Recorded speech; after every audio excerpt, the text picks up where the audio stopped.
From the moment we step into a classroom, the social contract is made perfectly clear.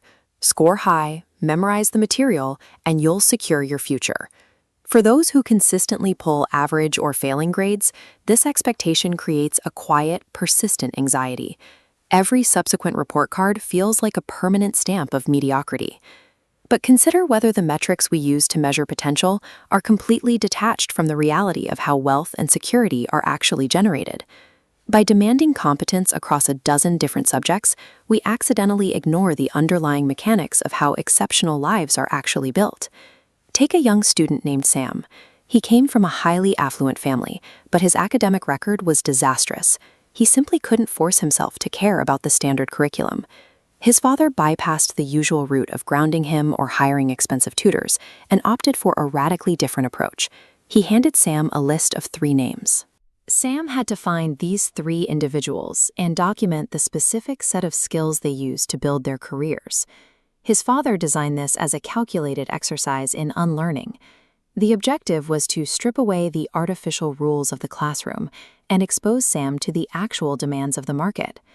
Sam's first meeting was with Mr. Andres, a wildly wealthy and universally recognized professional athlete. This scatterplot charts academic rank against real-world success.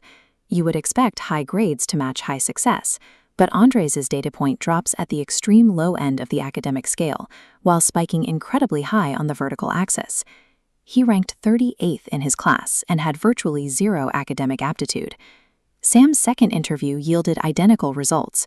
Mr. Thomas, a wealthy local restaurant magnate, revealed his own academic record. He ranked 39th. Looking at the pattern, Sam formed an obvious hypothesis. If the 38th and 39th ranked students were this wealthy, the final man on his list must be the absolute worst student. The bottom of the class was systematically outperforming the top in the one metric the school system ignored: net worth. Then Sam met the third man, Mr. Miguel. There was no mansion and no empire. Miguel lived a completely ordinary, high-stress, and thoroughly mediocre life. This radar chart represents skill distribution across subjects. Sam checked the records and found Miguel actually held the title of undisputed #1 student in his class, developing a perfectly balanced shape of low-level effort across every single category. Miguel explained his own trap. He spent all his energy studying just enough of every subject to secure high marks across the board. This is the generalist trap. When you divide your attention equally among a dozen unrelated disciplines, you guarantee that you will never achieve the expert leverage required to dominate any single domain. By playing the game exactly as instructed and mastering the generalized academic system, the top student actively prevented himself from developing a single, highly valuable real-world skill. Sam realized there was one piece of data missing from the 40-person class. His own incredibly wealthy father was the 40th student, the one who ranked dead last. This line chart contrasts sharply with Miguel's radar chart. Sam's father intentionally failed nearly every subject so he could obsessively focus all his time and energy into a single, highly unconventional passion: breeding and racing horses.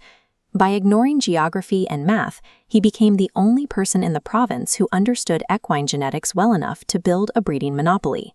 When a market needs a specific problem solved, they pay a premium for a rare and valuable specialist.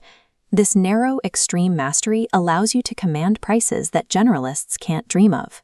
Dominating a single corner of the market creates a level of indispensability that generalized knowledge can never touch.